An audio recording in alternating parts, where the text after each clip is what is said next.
noches, ¿cómo están? Bienvenidos a Punto Económico. La semana pasada, una de las principales noticias, debates económicos, fueron las palabras tanto del presidente Ollanta como del ministro de Economía y Finanzas sobre que la crisis había llegado al Perú. Luego, en los días se aclaró que, digamos, no era la gran crisis, que era la desaceleración que está sufriendo la economía internacional en su conjunto, porque hay bloques como Estados Unidos en particular que se está recuperando, que habían comenzado a tener un impacto en el país. En realidad, lo que está pasando fundamentalmente es que la desaceleración de China haya conllevado una caída en el precio de los minerales que ya usted debe haber escuchado, y eso está afectando al Perú en términos no solamente de ingresos fiscales, sino también en términos de las exportaciones del país. En el caso particular de los ingresos fiscales, la semana pasada se anunció la conformación de una mesa de trabajo en el caso del Cusco para ver lo que es la reducción del canon minero, que va a afectar a la mayor parte de las regiones nuevamente que tienen como principal actividad a la minería. En este sentido, siendo el principal sector de la economía en la generación de divisas y también ingresos fiscales, y también porque está en este momento como centro del debate, hemos invitado a Eva Arias, presidenta de la Sociedad Nacional de Minería y Energía, Petróleo y Energía. Eva, muchas gracias por estar acá, por haber aceptado la invitación. Gracias a ti, David. Y bueno, quería comenzar preguntándote algo que ha dicho el ministro Jorge Merino hoy día. Él ha señalado que en realidad el panorama no es tan negativo como algunos analistas señalan. Creo que se ha referido puntualmente al sector minero. Y ha señalado que se están tomando medidas puntuales en el sector para elevar la producción, de lo cual vamos a conversar más adelante. Pero quería preguntarte si es que en la sociedad comparten este optimismo, porque por otro lado, hace una semana o dos, el presidente de la CONFIEP dijo que la paralización de ciertos proyectos mineros habían como generado cierta incertidumbre o desconfianza en el sector privado. ¿Cuál es la visión, la posición de la Sociedad Nacional de Minería? Yo creo que es un tema que hay que ponerlo en perspectiva. Al final el canon es el 50% del impuesto a la renta que pagamos las mineras. Y el impuesto a la renta está en función a la rentabilidad justamente de las empresas. Entonces, en la rentabilidad los tres primeros factores son el precio, que no depende del país, son commodities, se fijan en el exterior, y efectivamente los precios han ido bajando. Entonces, tenemos reducción. Nosotros somos un país polimetálico, lo cual es muy bueno, porque tenemos metales básicos y metales preciosos, que usualmente tienen ciclos diferentes.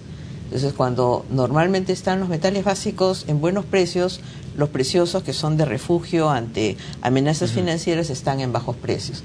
Hemos tenido la suerte de tener 12 años prácticamente con los dos precios, los dos grupos de precios en muy buenas cifras.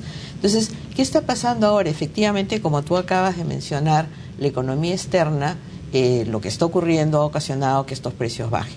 Pero no solo es el tema de los precios, sino también los costos a nivel internacional han ido creciendo a lo largo de esta década. Entonces, tienes menor precio, mayor costo y tienes una menor rentabilidad en el medio. ¿Los costos por qué han ido aumentando para que el televidente esté más al tanto? Los costos es también una inflación minera, como le llaman, global. Hay, por ejemplo, un boom minero ha habido en los últimos años, entonces la minería ha demandado muchos servicios, ha demandado muchos insumos, ha demandado muchos equipos, entonces la oferta no ha estado tan fuerte, digamos, y de alguna manera esta gran demanda contra una oferta que no se daba abasto ha hecho que los precios suban. Eso es un aspecto. El otro aspecto es que muchos de nuestros insumos están también producidos en base a los metales que nosotros producimos. Por ejemplo, se usan bolas de acero para moler el mineral en estos grandes molinos. El acero ha subido porque sus insumos, a su vez, nuestros metales han subido. Entonces, si tenemos todo este contexto, mundialmente ha habido un incremento de precios. Digamos que del 2000 a la fecha, en algunos países se ha hasta cuadriplicado el costo del cobre, por ejemplo, de producir una libra de cobre. En nuestro país ha crecido, porque tenemos ventajas comparativas, ha crecido como en un 50% el costo. ¿Qué ventajas comparativas tenemos? Tenemos la energía, por ejemplo. Que es mucho más barata que es mucho más barata que en otros países con los que competimos. Tenemos mano de obra calificada que es buena. Entonces también tenemos otra ventaja en ese sentido. Bueno, la principal ventaja que tenemos en este momento es el costo de la energía. La energía, esa es nuestra principal ventaja. Y que además ha ido creciendo, acompañando el crecimiento no solo de nuestra industria, sino de las industrias en general. La energía está creciendo a ritmo de 7%. Este año el promedio de crecimiento es 7%. Entonces, volviendo al tema de los metales, tenemos costos crecientes, precios que van bajando y en algunos casos producciones que se reducen. Entonces, si en casos puntuales juntas estos tres factores, el resultado es un menor impuesto y por ende un menor canon. Un caso especial, ponte, es el caso de Espinar. En el caso de Espinar, la mina Tintaya está cerrando su producción. El año pasado arrancó a fin de año Antapacay, que es la mina de la misma empresa que va a reemplazar a Tintaya, que recién este año empieza ya a tener operatividad 100%. Entonces, el no tener la producción de Tintaya para Cusco y el que Antapacay recién esté entrando para efectos de impuestos del 2012, que es el canon que han recibido ahora en julio este año las regiones, obviamente la reducción es grande. Pero Cusco tiene también el ingreso por regalías, canon y sobrecanon proveniente del petróleo y el gas. Y el gas, claro. Claro, igual van a sentir un impacto ahora. En ese escenario que has planteado de aumento de costos, reducción de precios, en algunos casos de volúmenes, no es inevitable esperar, más allá de que el ministro se ve en la necesidad de demostrar siempre una cara optimista frente a lo que se viene, que uno espere que ciertos proyectos mineros se vayan a paralizar, más allá de Conga, que digamos que ya está... Nosotros los mineros sabemos que nuestros productos tienen precios cíclicos. Sabemos que estos valles en el precio se producen, no es la primera vez que se han producido y no será la última. Este ciclo, los expertos indican que durará como un par de años más o menos. Y este ciclo de precios bajos. Bajos entre comillas, ¿no es cierto? Bajos entre comillas, claro. Porque los precios sí se han reducido con respecto a niveles del año pasado y del 2011 también, pero no están a niveles que sean insostenibles. Pero son históricamente altos. No en todos los casos. Bueno, si lo ponemos en términos absolutos, podría decirse que son históricamente altos. Pero si los vemos en términos relativos y ponemos nuevamente el ingrediente del costo, ya no es lo mismo. Y los costos no tienen, o sea, no bajan armónicamente con el precio en forma automática, más bien demoran en ponerse a un nivel que se pueda realmente tener una rentabilidad. Y por esto es que hay casos en que las empresas tienen que reevaluar sus inversiones. Cuando esto ocurre, normalmente se reevalúan las inversiones, yacimientos que tienen el proyecto ya construido o inicio de construcción, financiamiento completo, con estos no va a haber ningún problema. Y por eso es que tenemos ahorita a Toromocho, que está a punto de entrar en producción este año. Una inversión que va a ser cerca de $5.000 millones. Entonces es una buena noticia. Las Bambas entre el próximo año es también otra inversión más o menos de la misma magnitud. Y en pocos años creo que es al 2016, podemos estar duplicando la producción de cobre del Perú, que es 1.000.000, casi 300.000 toneladas, 1.200.000 y pico toneladas métricas finas de cobre. Entonces, cuando entren esas producciones, vamos a volver a tener exportaciones que se van a recuperar y obviamente van a poderse nuevamente tener los impuestos y el canon que hemos estado teniendo. Ahora, considerando que estos 15.000 millones de los cuales habla el ministro Merino en realidad están centralizados en 3 proyectos, ¿no? Que has mencionado: Toromocho, Las Bambas y la ampliación de Cerro Verde. Creo que es la otra que él considera. En la medida que son grandes proyectos, pero son pocos, entonces están focalizados en regiones muy puntuales. La pregunta es, fuera de esos grandes proyectos, ¿hay otros que se avisoren como buenas alternativas para los próximos 2-3 años? Sí, claro. O sea, este año, 2013, esperamos que entren en producción varios proyectos que sumados significan alrededor de entre 5.000 y 6.000 millones de dólares. Por ejemplo, Lagunas Norte de Barrick, que tiene una ampliación, la ampliación de Colquijirca del Brocal, Toromocho que hemos hablado, Alpamarca, Río Payanca de Volcan. Eso es lo que se espera para este año. Para el próximo año tenemos, incluyendo Las Bambas, que es básicamente la mitad de toda la inversión, alrededor de 10.500 millones de inversiones realizadas en los últimos años o en curso de que están realizándose ahora, que empiezan a producir el próximo año. O sea, no son los únicos proyectos. Hay varios proyectos, son, si quieres tú, los de mayor envergadura por la inversión, pero hay varios otros proyectos que están en curso o que van a salir. Por ejemplo, Constancia de Hatbay. Esa es otra que es son importante, que va a 1.500 ser millones. más o menos, sí. Ahora, entonces, volviendo al punto a la primera pregunta de la conversación, ¿deberíamos tener una mirada optimista, no, o sea, digamos, conservadoramente optimista, pesimista? ¿Qué cosa hay que hacer para promover el sector? Los mineros somos siempre optimistas. Yo creo que si no seríamos mineros. Pero no han sido pesimistas en algún momento, ¿no? Con la ley de consulta previa, esas cosas. Ya después vamos a hablar de eso. Ese es otro tema. Pero siempre en cuanto a posibilidades de que un buen yacimiento tenga futuro, siempre somos optimistas. En el Perú Perú hay muy buenos yacimientos, como también hay otros países. Entonces, yo lo que diría es que nuestra historia reciente en el país, hay varias lecciones que tenemos que aprender. Y voy a ponerlo todo alrededor del canon, si quieres, para que ese sea el por qué debemos aprender estas lecciones. Primero, si tenemos un proyecto, lo que tenemos que hacer es apoyar a la inversión. Obviamente, esperando siempre responsabilidad social y ambiental.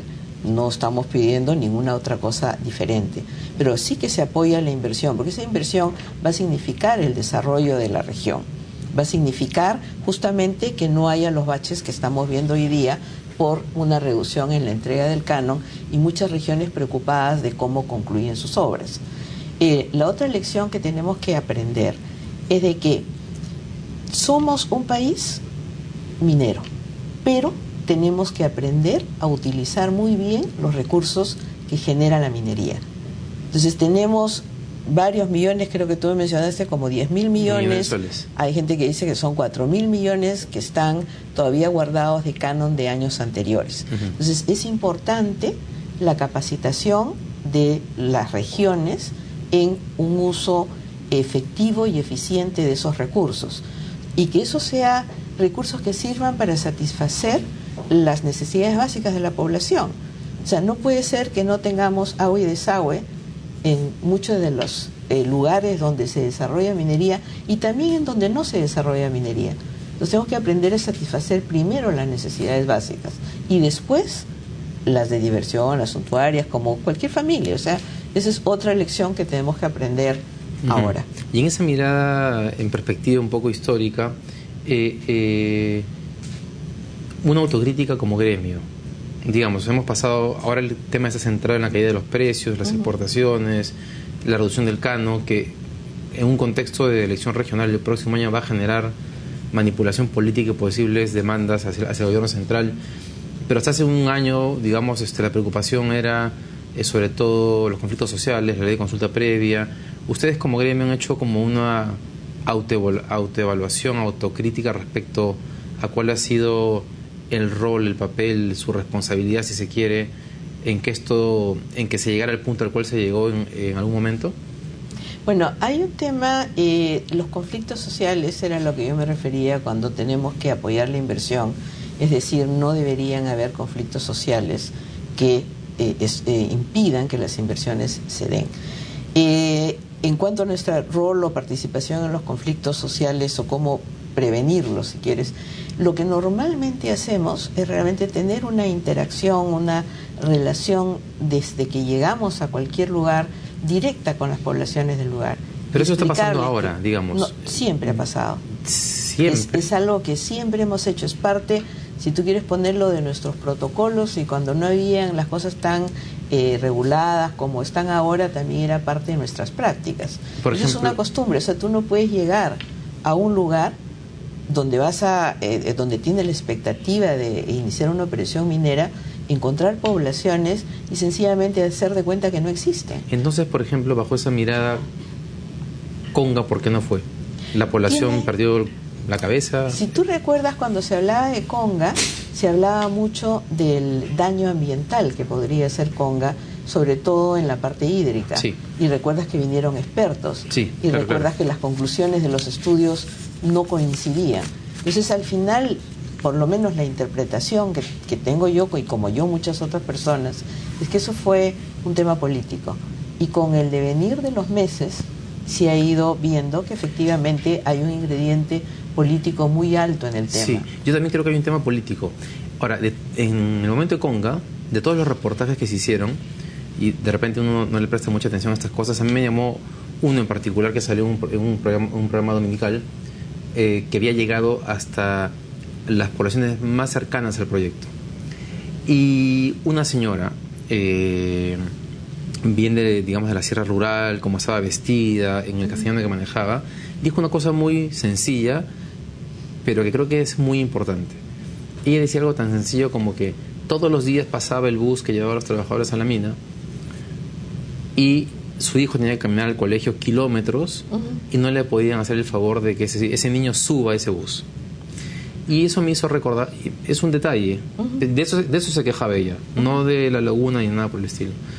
Eso me hizo recordar que años atrás había estado una exposición en La Sociedad y que Cajamarca, teniendo a Yanacocha como principal exportador de oro, una de las minas más importantes en Sudamérica, cuando aparecía el nivel de electrificación en Cajamarca, era de los, si no era el último, era el penúltimo del Perú. Entonces, a eso me refiero cuando digo si en verdad no ha pasado algo como gremio minero en algún momento, que tal vez después han recapacitado, pero ha habido un periodo como que han estado viviendo la bonanza un poquito alegremente sin darse cuenta de lo que estaba pasando en el entorno. No, yo creo que sí, todos, cada uno se ha ido dando cuenta dentro de su ámbito de las cosas como van evolucionando.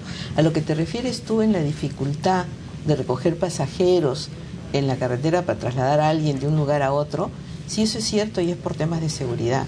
Pero lo que uno hace normalmente es establecer algún otro sistema para que sea de uso de la población. O sea, y eso es ya tema de coordinar con la propia población y con las autoridades. Y de políticas de responsabilidad social de las empresas, exactamente, digamos. Exactamente, entra dentro de ese tema. Ahora, el tema de la electrificación es el mismo ejemplo que puse con el agua y desagüe. O sea, obras de saneamiento y obras de electrificación se tienen que usar con estos recursos que genera la minería. Y para eso tenemos que fortalecer las capacidades de los propios actores. O sea, la empresa debe ayudar. O sea, si quieres, en el tema de cómo manejamos el desarrollo de nuestro país, tenemos que todos poner el hombro. Tiene que poner el hombro la empresa, tiene que poner el hombro el gobierno, sea central, local, regional, y tiene también que poner el hombro la población. O sea, este es un tema colectivo, es de todos. Claro, pero la población tiene que sentir que efectivamente tiene que integrarse. Eso le da beneficio, claro, ¿no? O sea, no tiene la población que integrarse, corrijo, tenemos que integrarnos todos. En la lista que se hace de tareas pendientes, tal vez, con eso termino, poniéndose la pausa, la semana pasada estuvo acá un representante del BID que hablaba sobre innovación y estaba vinculando el tema de innovación a los países que habían logrado diversificarse productivamente. Pero había encontrado casos como el de Australia, en que no estando diversificado productivamente, había logrado, a partir de un recurso natural, convertirse en un país que innova. Y la minería era un ejemplo. Esa es una tarea que no hemos hecho en estos 12 años. Como que nos hemos quedado muy dormidos. ¿Crees que eso es así? Tenemos varios ejemplos en el mundo, Australia, Canadá, que son países que han realmente fundado su desarrollo en recursos extractivos. Y estamos tomando ejemplos. Han ido un paso más allá. Sí, han ido un paso más. Y eso es lo que tenemos que hacer como país. Y nosotros en el gremio lo que estamos haciendo es tomar ejemplos de esos países para poder ver cómo los aplicamos acá en coordinación también con nuestras autoridades.